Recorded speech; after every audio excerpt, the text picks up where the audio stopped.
Good morning, everyone, and welcome to the Rangers Review morning briefing for Tuesday, the 9th of January. I'm Derek Clark, and I'm joined for the first time this week by Joshua Barry. How's it going, Joshua? Yeah, good, Derek. Can't complain. Looking forward to... I'm heading out to the training camp this week, so looking forward to watching Rangers back in action at the weekend. Lots of content coming for everyone, so it could be a busy week, but yeah, looking forward to it. Yeah, we've got lots of great stuff coming your way, folks. So plenty to look forward to as Joshua heads out to Spain for some winter sunshine. Right, before we talk all things Rangers, just a quick word for our podcast sponsor, the MPH Group. You know the drill by now. If you're looking for home improvements or even a new boiler, then these are the guys to call. They've got fantastic deals on just now. You also get entered into a prize draw for a 7-night stay over in a 5-star resort in Cancun in Mexico as well. So if you want to maybe upgrade your home in this year, then all important links are in the description below. Quick word as well, quick update, as we mentioned yesterday over the weekend. Former Rangers youngster Dapple Mabudi was involved in a car crash in Belgium. He was critically injured. He underwent a successful surgery following the accident. Now his club in Belgium, KV Oostende, have released a positive update on the player's condition. They posted a statement on Twitter saying after yesterday's successful operation, Dapple Mabudi's situation is stable. He's still in intensive care where he is still sedated and ventilated for the time being. The doctors are satisfied with his progress, but it remains to be seen. Stay strong, Dapo, is what they say. So hopefully that is young Dapo on the mend. We'll keep you updated, folks. We'll keep a close eye on what's happening over there in Belgium, but fingers crossed he'll be back on the mend. It was a really unfortunate accident that he was involved in over the weekend. Right, let's move on to in terms of news, Joshua, what we're going to do is go through the Rangers squad. We are in the January transfer window. One player has arrived already in Fabio Silva. We expect a few more to head in the door and maybe one or two to head out of the Ibrox exit door as well. But what we're going to do is fling up the first team squad, as Joshua has kindly done there, and we'll go through the positions and determine where Philippe Clement needs to strengthen for the second part of the season. Right, Joshua, where do we start? Will we start in goal? Yeah, move on. I think Rangers are pretty strong there. A couple of comments I see already coming in, Derek, about the importance of the winter training camp. And there was actually a question yesterday. I've got your questions answered. Kind of mailbag myself and Chris on the website today, and there was a question that said, who's it going to benefit most at this winter training camp? I think Fabio Silva's the obvious answer. Obviously, he saw minutes, Derek, didn't he, in the final game before the winter break against Kilmarnock. But I think more generally, the person that probably should, in theory, benefit the most from this winter break is Philippe Clement, not only because this is going to give him time without competitive football, which he's not had at all since he arrived in October. He had one international break, but as he kind of, I think, explained at that time, when you're with a squad and there's a lot of players going away in internationals, it's probably not that much different to the kind of day-to-day when you're only working with, certain players. If it's recovery days, for example, you don't have that time to spend with the entire squad on the training pitch going through ideas. And also, as we covered this in the piece we did with Clement's former assistant, Derek, obviously the emphasis he places on man management and how in every training camp you'll have these kind of 1v1 meetings between the player and the whole staff as well, where he'll go through a variety of things. And he spoke about that as well in one of his recent press conferences. So we'll get into all these positions and speak about who's going to benefit, where Rangers still need to strengthen. But I think if you're looking at it objectively, Clement started really well. In theory, this should give him the time to really embed some ideas and hopefully strengthen from this position. That wasn't necessarily the case when Van Bronckhorst had the winter training camp after he'd arrived a couple of seasons ago. But I think Clement played more games. He's won a cup already. The overall feel is a little bit different, and I think the football has generally been a little bit more successful domestically. So I think that's an important point from the start. Lots of players are probably going to benefit from some more of the manager's ideas and how he wants them to play. But I think first and foremost, this is going to be a big week for him as he prepares for the second half of the season. Yeah, just looking at that team chart you've popped up, Joshua. All right, it looks congested, I've got to say. Yeah. I think it needs whittled down. I think we can discount a number of players due to injury. But in terms of in goal, Butland, of course, the number one. Clement was pressed on Robbie McCrory recently in a press conference, and he did say he will get game time. I'd imagine that Dumbarton would present a golden opportunity to put him in between the sticks. I don't know if you guys agree in the comments. I'm sure there'll be many that will just be saying play your strongest team, but I don't necessarily think you weaken the 11 a great deal by putting Robbie McCrory in goal. The issue I have is that Robbie McCrory, to be part of the Scotland squad at the Euros, has been told by Steve Clarke he has to be playing games. So I don't think a game, 1 or 2 games for Rangers in the second half of the season is going to do him any good. I think he has to either go out on loan or he has to seek a permanent move elsewhere. Joshua, what do you feel about that? Kind of been in this situation for a long time, haven't we, Derek? And it felt like towards the end of last season when he had that run of games, he hadn't conceded, I think, until his 6th or 5th game for Rangers. And he had that really good Old Firm performance as well. And I think his strength from what we've seen in the first team so far is how quick he is off his line. That was particularly apparent in that Old Firm game. I tend to agree with you. I don't think he's ever really done much wrong at all. He of course has held aspirations of being the Rangers number one. The difficulty is when someone like Jack Butland comes into the squad. The bar is so high, and I don't think it's even been so much that Rangers' defence has been better this season. Conceded a few goals before the winter break, but generally, I think after 10 league games, Clement side had kept 7 clean sheets, and Liam Balogun comes into that as well for me, Derek. But the difficulty has not been so much you can't rotate it, but it's more that Rangers really need Jack Butland, and you saw that in the Kilmarnock. Was it the Kilmarnock game? Yeah, it was the game just before the winter break, where if that game goes 1-0. I know it went 3-1 later in the game when Kilmarnock scored from the penalty spot. If that game goes 1-0, it is a different feel. Butland has provided Rangers with big saves, but crucially, I think in big moments, there was a save against Dundee. I know Dundee took the lead in that game, but he made that fantastic save, tipping one round the post before they did open the score, and I think from the subsequent corner. So McCrory's difficulty has just been that the Butland has been so good. I think there's much more of an argument before when he was Alan McGregor's understudy, especially in that second season. In my opinion, that move should have happened quicker for him to get more of a chance in the first team. It didn't. Whether or not it's a sliding doors moment, I don't know. But I tend to agree with you. I think he wants to play football. He's been in this position for a number of years. He's clearly rated because he's been kept around. And we saw when he came into the first team that he did really well, and not least in that Old Firm game.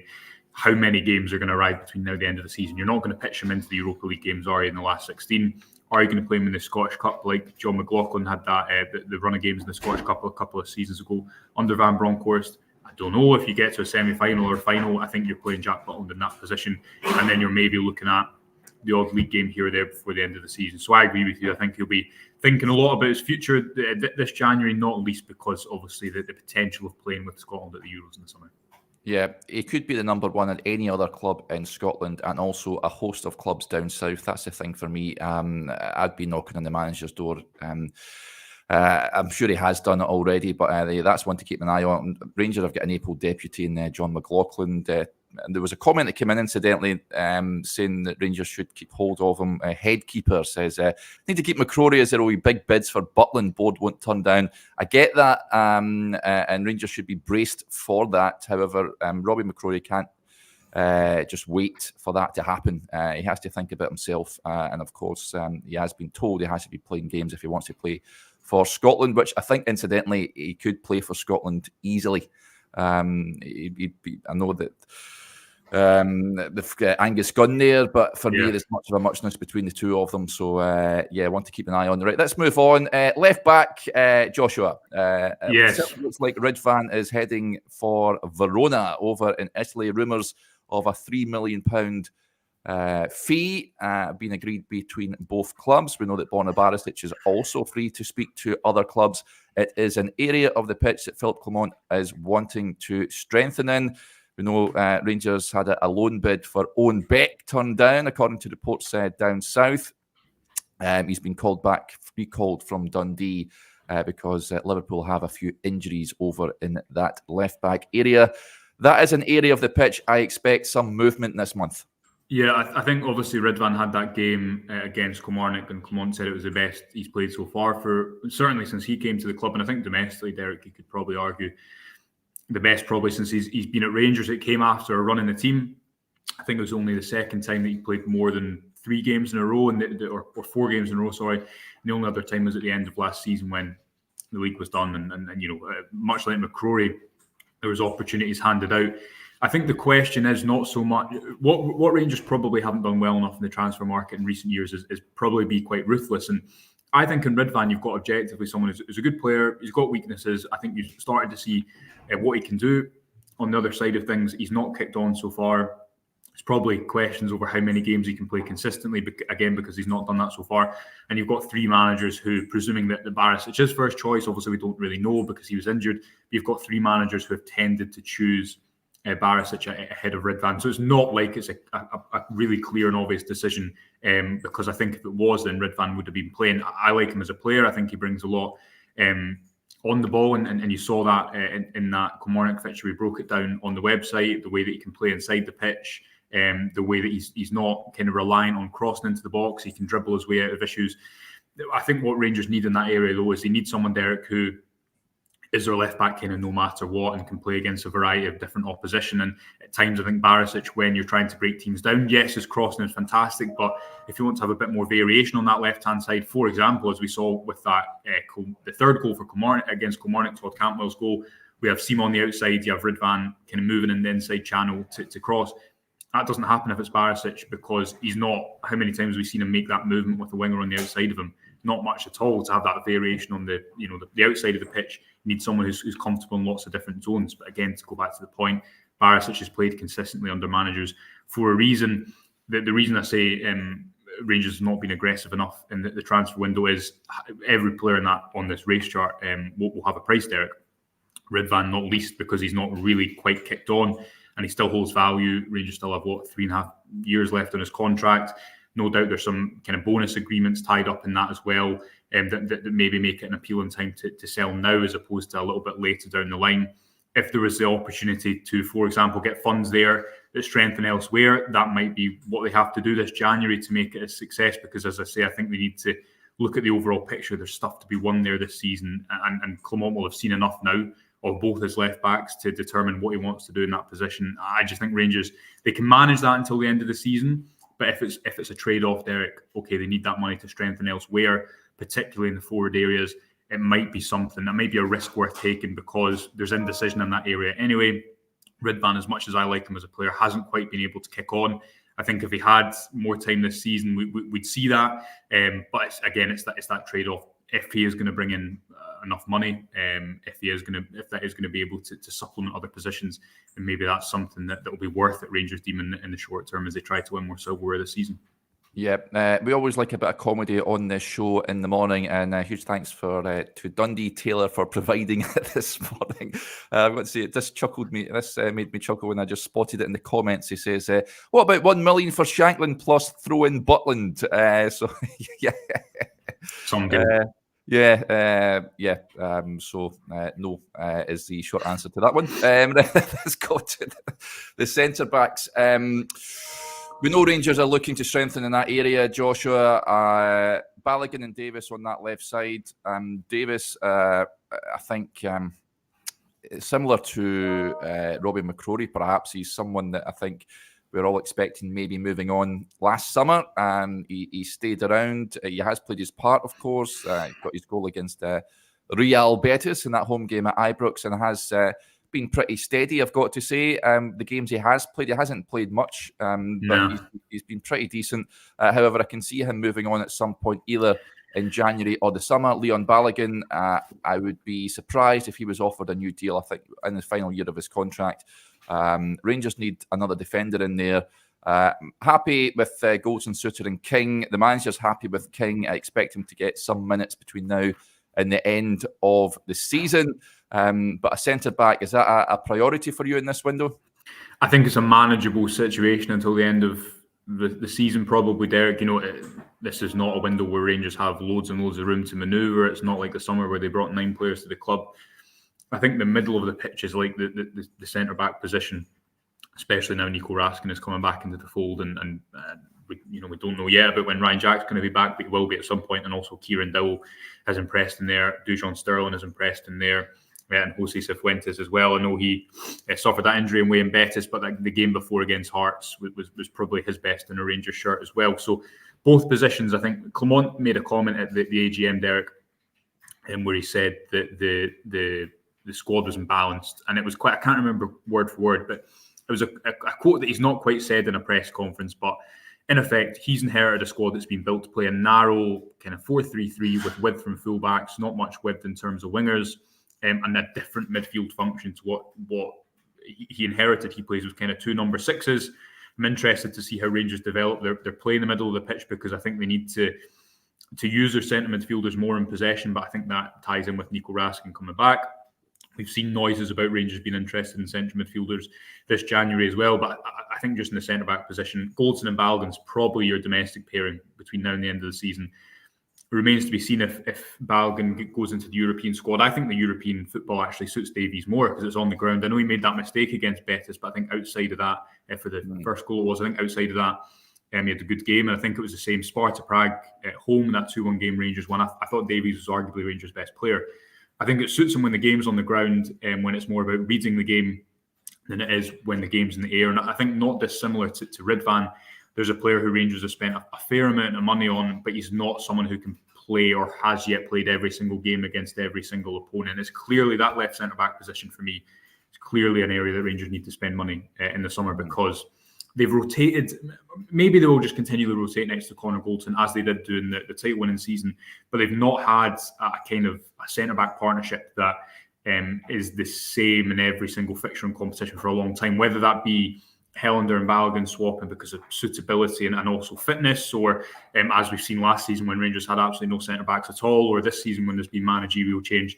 Centre-back positions, well, Derek, I'd say I agree with you that it's a long-term need to address specifically that left centre-half position. I think in this January window, I'd be surprised if Rangers spend a lot of money there. I think it's something they can manage until the summer window.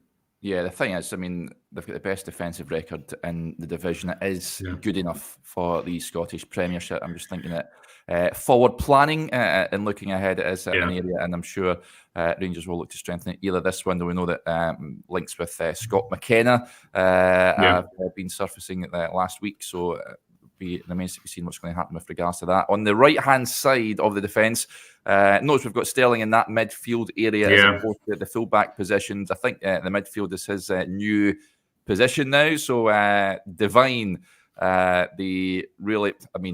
Sterling can play there if Tavernier, God forbid, picks up an injury or what have you, but it's not an area of the pitch I'm overly concerned about, Joshua. I know there'll be people in the comments saying Rangers need to find a new right back. Tavernier cannot go on forever. I'm not overly concerned about that position at this point in time. And the difficulty is you bring in a promising right back like Rangers did with Dujon Sterling in the summer, and he doesn't play because Tavernier plays every single game. So that's a difficulty having that position as well. I think Rangers are probably well enough covered. Whether the central midfield is, again, we've covered this in the Your Questions answer piece today, Derek. Whether that's Sterling's long-term position in every game, I don't think so. I think if you take the couple of recent home games against Kilmarnock and St Johnstone, Rangers have played, Sterling hasn't started in midfield, and I think Dowell has, and I think that's been telling. The reason being that his strength isn't going to be kind of opening up a defence. He spoke in a recent interview about the fact that how different the midfield is now. Instead of when he's got the ball, instead of scanning 180 degrees, he's got to scan 360 degrees.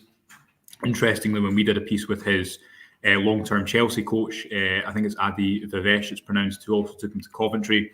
He said he can play in the midfield as well, and that versatility that's allowed him to play higher and lower up the pitch in his career, whether that be a wing back early on at Chelsea, whether it be he played at left back for Stoke at points as well, is that he can really glide across the pitch. And I think what we've seen with Sterling today, his defensive qualities were always, I think that was obvious when he arrived, is kind of suitabilities and overlapping cross and fullback. I'm not sure. There was that game at home against Morton where I think he struggled in terms of his delivery.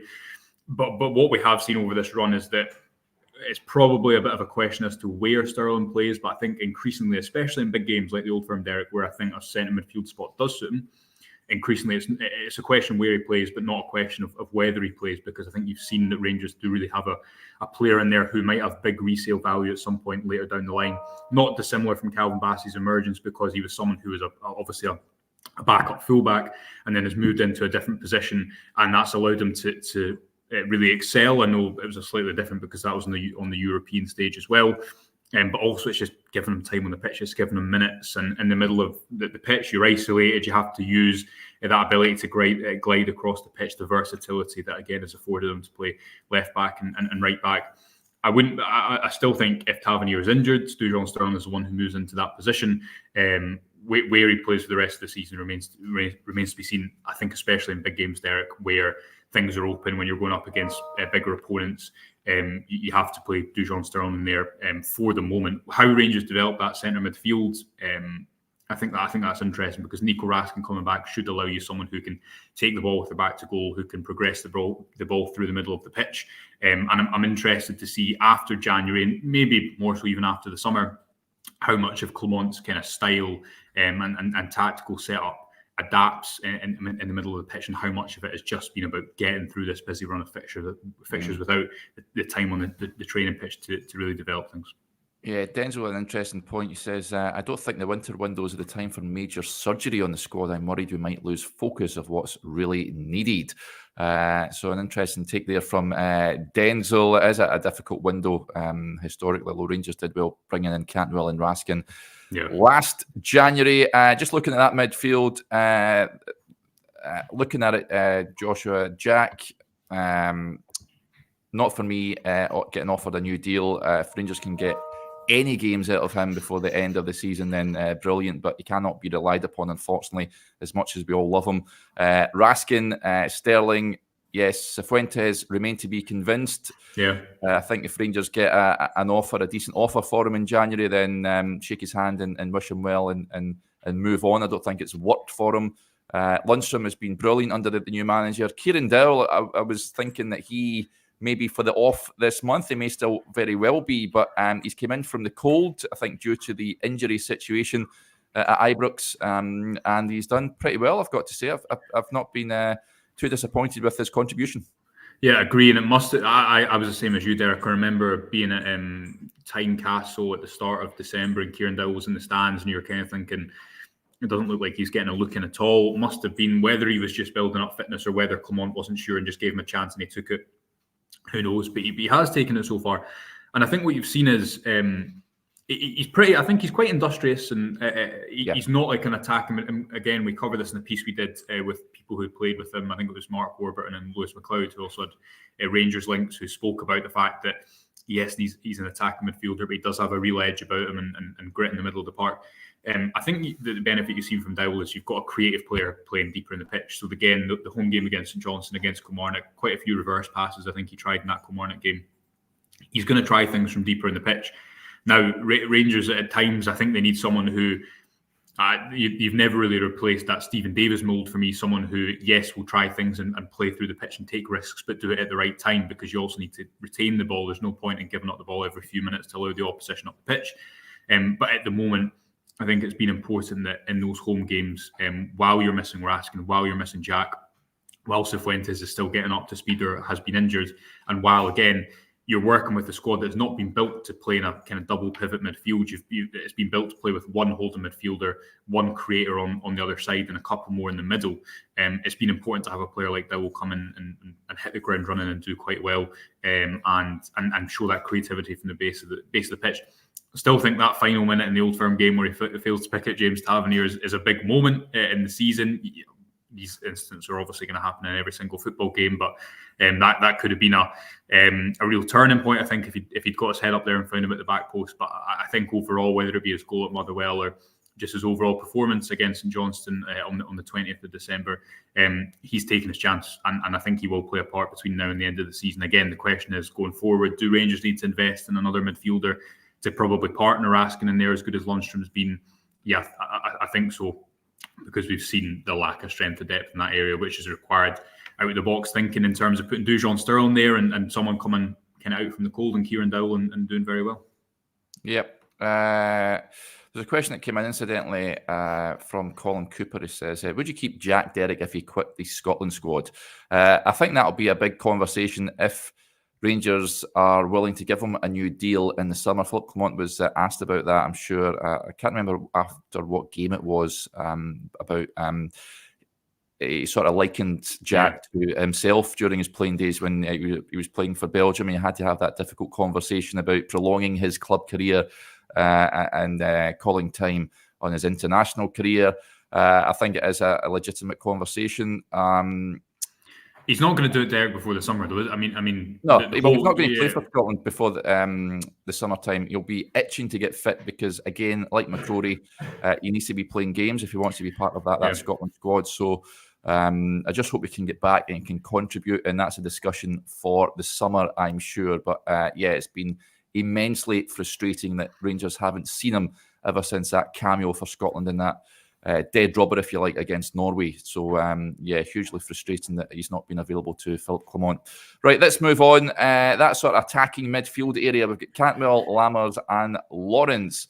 Right, where do we start there? The question came in yesterday on the Q&A show, incidentally, saying that if a bid comes in for Cantwell, Rangers should look to sell. I disagree with that. He's still, I think, one of Rangers' main men. I would be keeping him unless I'm talking a really, really inviting offer was to come in for him. Sam Lammers, he has to move on this window. I think he will, probably alone. I would be surprised if a team comes in with hard-earned cash and put it on the table for Sam Lammers. Tom Lawrence, see Ryan Jack, not being on the pitch enough, too much time on the treatment table. No team's going to come in and buy him at this point in time, so Rangers need to just try and get as much out of him as he possibly can. Is that an area of concern in that sort of number 10 role, Joshua?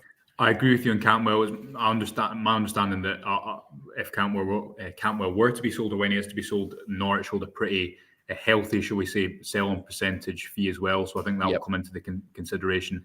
The Old Firm game felt like a big day in the wrong way for Cantwell because I think generally, we could do a whole podcast on him there, but I think generally over the course of the year, he's had a really good year at Rangers, in my opinion. I think he suffered a bit from being moved around the pitch too much. Not that he always needs to play in that number 10 position, but I think his role fluctuated quite a lot. He was then injured at the start of the season, kind of similar to Nico Raskin. Since he moved into that number 10 position, especially in the kind of run-of-the-mill fixtures, I think he's been good. And he's given Rangers some much-needed creativity and ownership in that area. Obviously, that right-sided experiment didn't last long. But again, I think I did a column about it at the time. I think Clement actually managed that quite well because he brought him straight back in. You saw him laughing after the Kilmarnock game. He said in his press conference that he told Cantwell he would rather take him off the 87th minute than the 37th minute. I think he managed that relatively well. The question is, the Old Firm performances. Rangers had a terrible year in the Old Firm calendar year. What was it? 1 win out of 7, and that win, really amounted for nothing, Derek. I didn't think that Cantwell looked fully fit in that Old Firm fixture. I don't think he won the battle with McGregor, and it's one of these games where how many Old Firm games do you watch where you think there's 8, 9 or 10 outstanding performances? Some maybe if it's really one-sided, but often it's just, it's quite hard to gauge because if Dessers puts that chance away, we covered it at the time that the chances that Rangers had in comparison, then the narrative becomes really different around certain individuals. I don't think that Cantwell had a good game. I think he had a bad game on that day, and I think he still needs to have a big performance in a fixture like that to kind of get that monkey off his back a little bit. Because again, although he was good in that 3-0 game, I'm sure you'd agree with me, Derek, that game matters for little. So I think he's still Rangers number 10 in that position. Absolutely. He had a bad day against Celtic. And I guess it just matters so much now what happens between now and the end of the season. Behind him, you've not got much, especially if Sam Lammers goes. I think he just looks like a player who needs to go elsewhere probably to recover his confidence.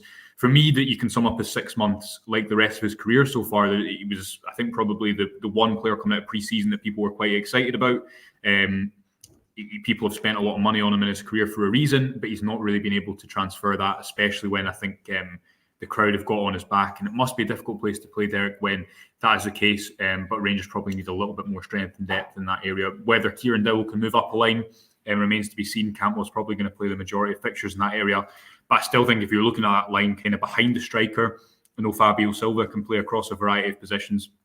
If I was to choose one more position for Rangers to strengthen, it would be someone who's a bit of a versatile attacker who can maybe play on the right-hand side and give McCausland a bit of a break, who can maybe play in that number 10 position. But it's probably going to be a guaranteed starter, because I think that's the one area of the pitch, especially because Matondo's not really kicked on since he came back from injury. McCausland's been really thrown in at the deep end and done really well, but still only a few months into his professional career. I think that's the kind of line of the pitch, if you will, where if I was to pick one area for Rangers to strengthen, it would be kind of across those three positions.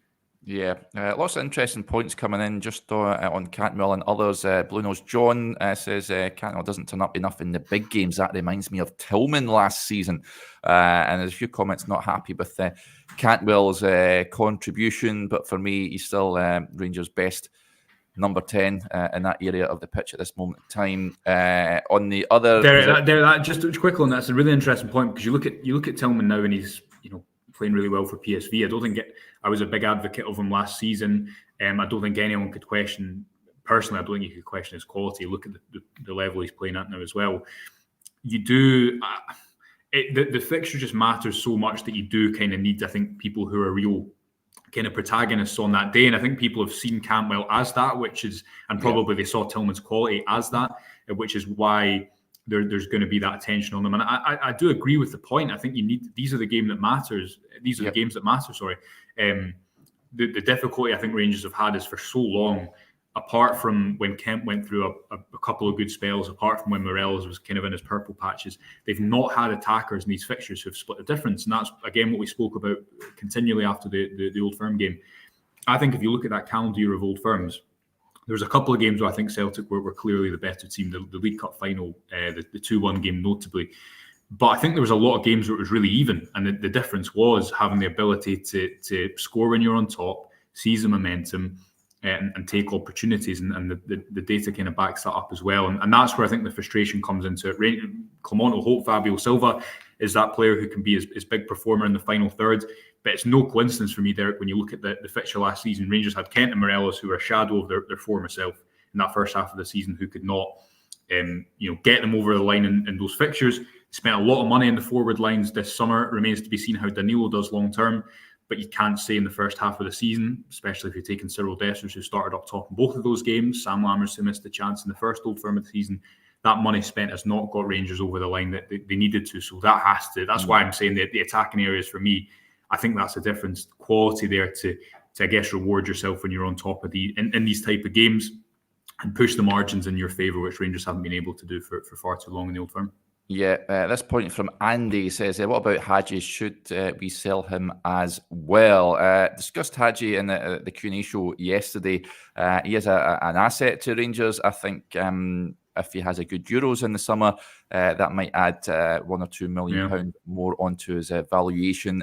But I would like to see him work with Philippe Clement as well. I'm sort of torn with regards to Yanis Hadji. Incidentally, folks, I will be speaking to an Alaves supporter and journalist a little later on to get an update on how he is performing over there.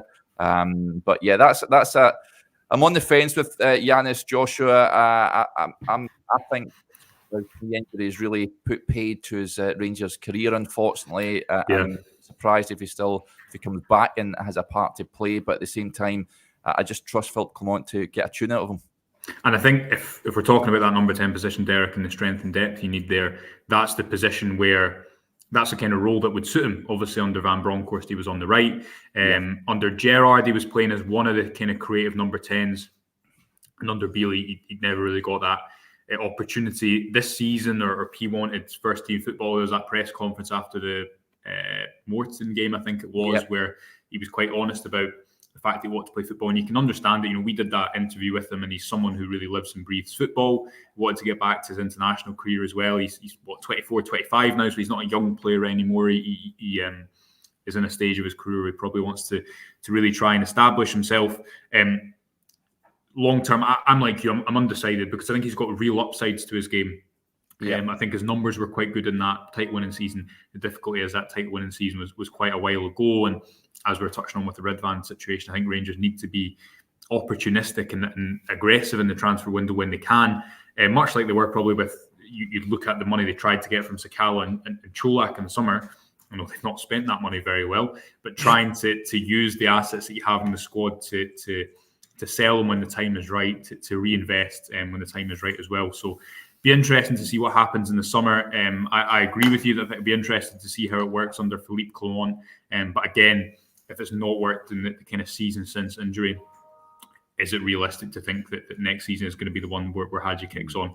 Don't know, interested to see. But I do think that number 10 role, he's not really ever played as a number 10 for Rangers because they've never really utilised number 10. And when they did, it was Joe Rebo in that position. So would be intriguing to see how he does behind the striker under Clement.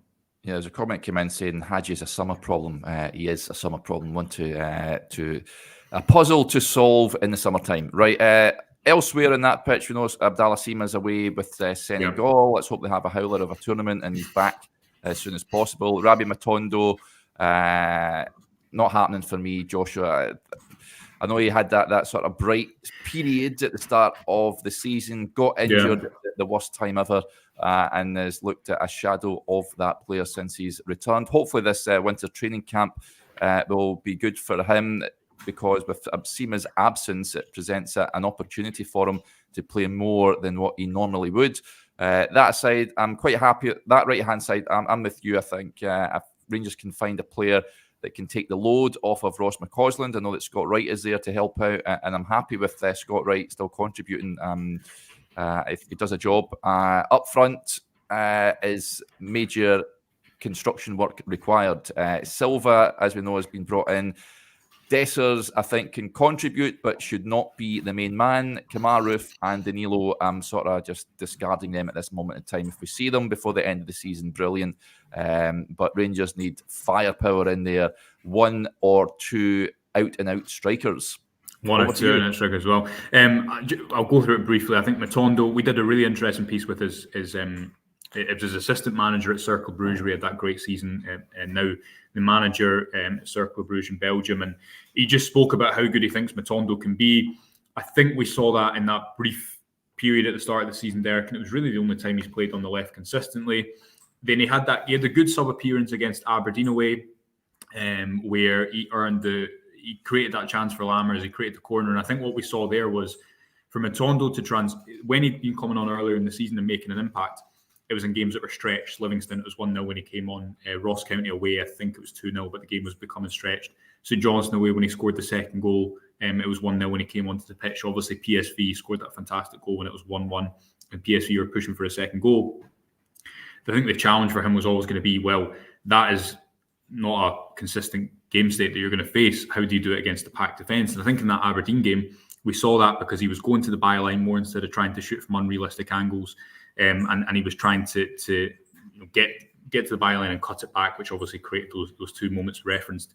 Since then, I don't think his sub appearances have worked that well. He played one game on the right, which I don't think suits him.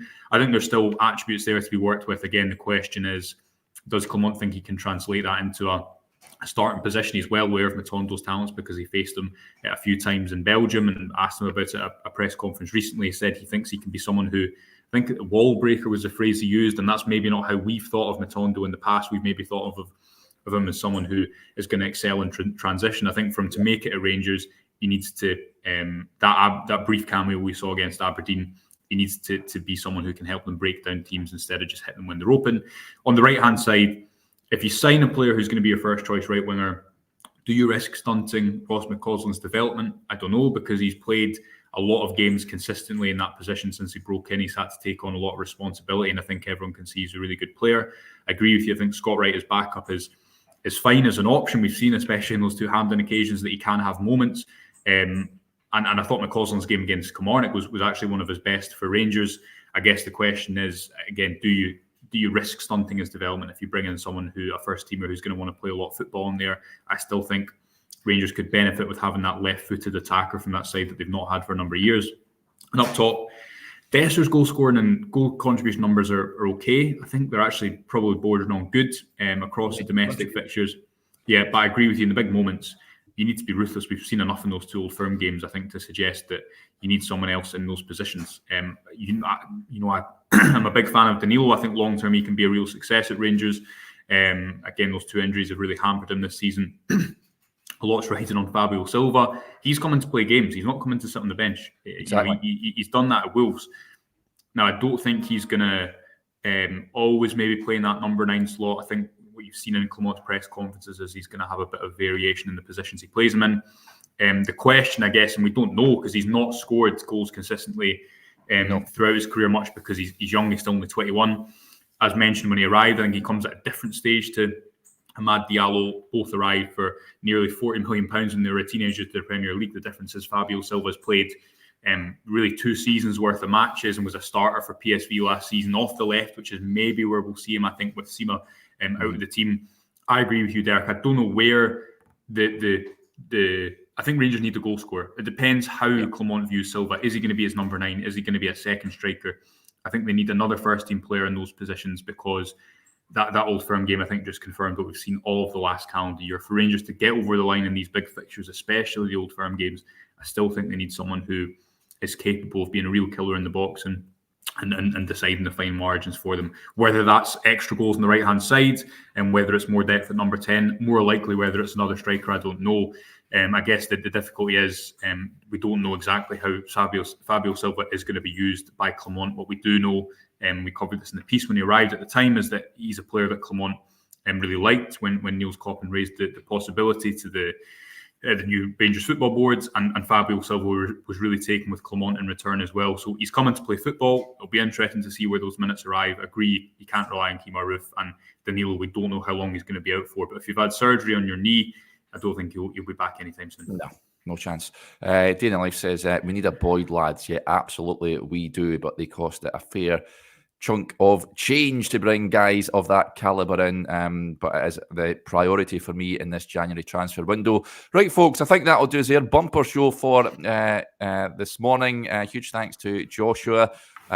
He is now getting his bags packed to head off to Spain for Rangers winter training camp. As I mentioned earlier on, plenty of great stuff coming your way, both on the YouTube channel and on the website. On the website, incidentally, Chris and Joshua have answered a number of your Rangers-related questions, so do go and check that out. As I mentioned earlier on as well, I'll be speaking to an Alaves journalist shortly, incidentally. We'll get a bit of an insight into Yanis Hadji and how he's performing over there in Spain. Right, we'll wrap up there. Thanks to everyone for all your interaction. As ever, it is greatly appreciated, and we'll speak to you again a little later on. Bye for now.